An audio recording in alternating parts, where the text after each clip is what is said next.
Амансыңдар ма, менің кішкентай көрермендерім, ертегіні жақсы көретін менің кішкентай балапандарым, өздеріңмен ертегі әлемінде жүздесіп отырғаныма қуаныштымын. Сәлем балалар, сендермен Ұлытау телеарнасында қауышып отырғанымызға қуаныштымыз.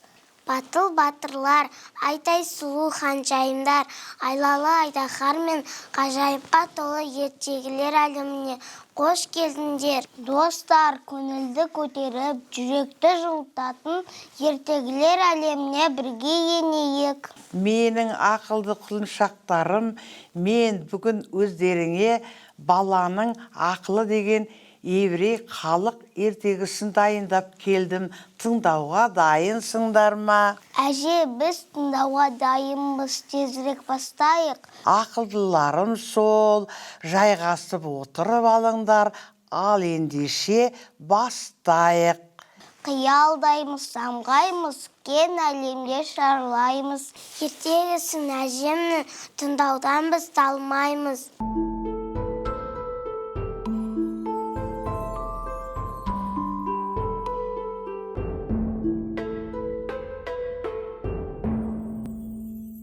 Баланың ақылы, еврей халық ертегісі. Адамдар Сүлеймен патшаның даналығы, оның әртүрлі дауларды ақылмен және әділ шешкені туралы астарлы әңгімелер айтады. Бірақ кішкентай бала да ақылды болса, ересектерге даналықтың үлгісін көрсете алады екен. Бұл оқиға ерте заманда екі дүкеншінің қатысуымен болған. Олардың дүңгіршектері базарда қатар тұрыпты. Арасы тек жұқа тақтаймен бөлінген екен. Бір дүңгіршекте май, екіншісінде хош иісті шөптер сатылады екен. Бір күні жұмыстың соңына қарай хош иісті шөптер сататын дүңгіршектің иесі ортадағы тақтайдың кішкентай тесігінен сығалап қарап, май сатушының өзінің саудасынан жинаған алтын динарларын санап отырғанын көреді. Май сатушы ақшасын санап отырғанда, тесіктен қарап тұрған көршісі де қоса санайды. Сөйтіп, май сатушының 165 алтын монетаны қызыл шүберекке түйіп жатқанын көріп қояды. Хош иісті шөптер сататын дүкеншінің іші қызғанышқа толып, ниеті бұзылады.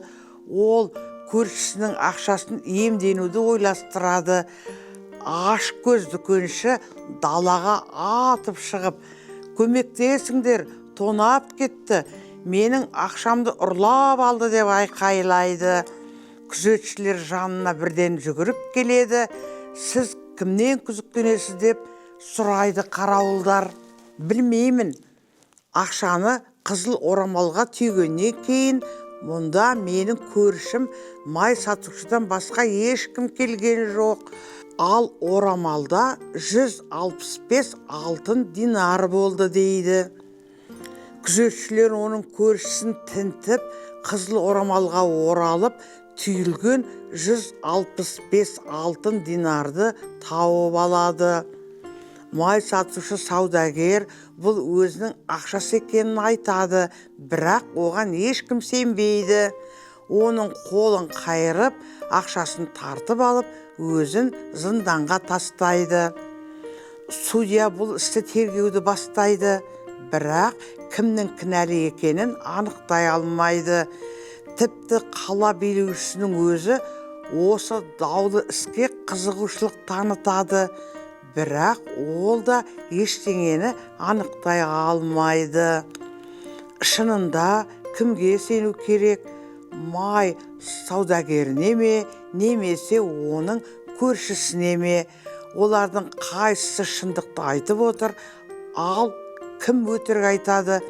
Қалада осы оқиға туралы елдің бәрі естиді, бірақ кімнің кінәлі екенін ешкім білмейді. Бірде қала билеушісі қала сыртында серуендеп жүргенде ойнап жүрген балаларды кездестіреді. Ол ойнап жүргендердің біреуінің былай деп айтқанын естиді. Сот ойынын ойнайық. Сіз май сатушы боласыз, сіз оның көршісі, ал мен судья боламын. Қаланың билеушісі жасырынып, балалардың ойынына қарап тұрады. Балалар үлкен тасты дөңгелетіп алып келіп, оған судья болғысы келетін баланы отырғызады. Оның алдына дүкеншілер болып ойнайтын 2 бала келеді. Бұл менің 165 динарым, мен мұны май сатып таптым дейді біреуі. Жоқ, бұл менің ақшам деп жауап береді екіншісі. Мен оны санап, қызыл орамалға орап, үстелдің тартпасына тығып қойдым. Сен келіп, оларды ұрлап алдың. Екеуінде тыңдап болған судья бала былай дейді: маған бір кесе ыстық су әкеліңіз. Не үшін деп басқа балалар таңғалады. Мен оған динарларды саламын. Егер судың бетінде май тамшылары пайда болса, онда бұл май саудагерінің ақшасы.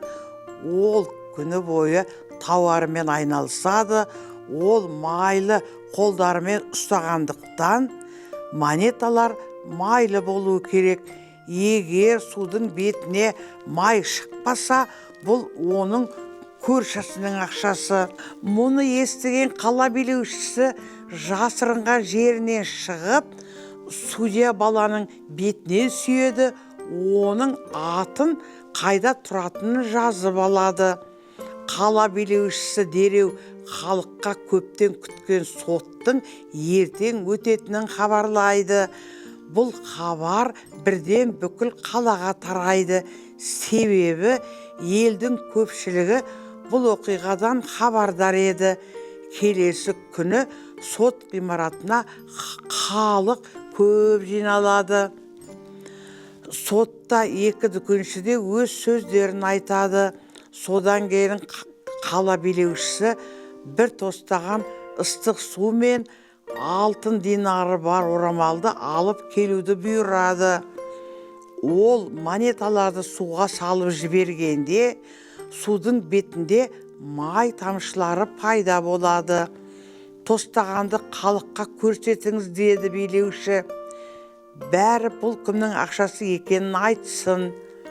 Әрине, ақша май саудагерінікі, ақша май саудагерінікі деп елдің бәрі бір дауыспен айғайлайды. Ақша бірден иесіне қайтарылады, ал ашкөз көршісі зынданға қамалады. Содан кейін елдің барлығы қала билеушісін мақтай бастайды. Ол кішкентай баланы қолына көтеріп алып, былай дейді: бұл шындықтың бетін ашқан мен емес, мына ақылды бала. Ол жас болса да зымиян алдаушыны тапты. Әділдіктің орнауына осы қаршадай бала көмектесті. Ақыл азбайды, әділдік тозбайды, арамдық озбайды деген мақал осындайдан қалса керек.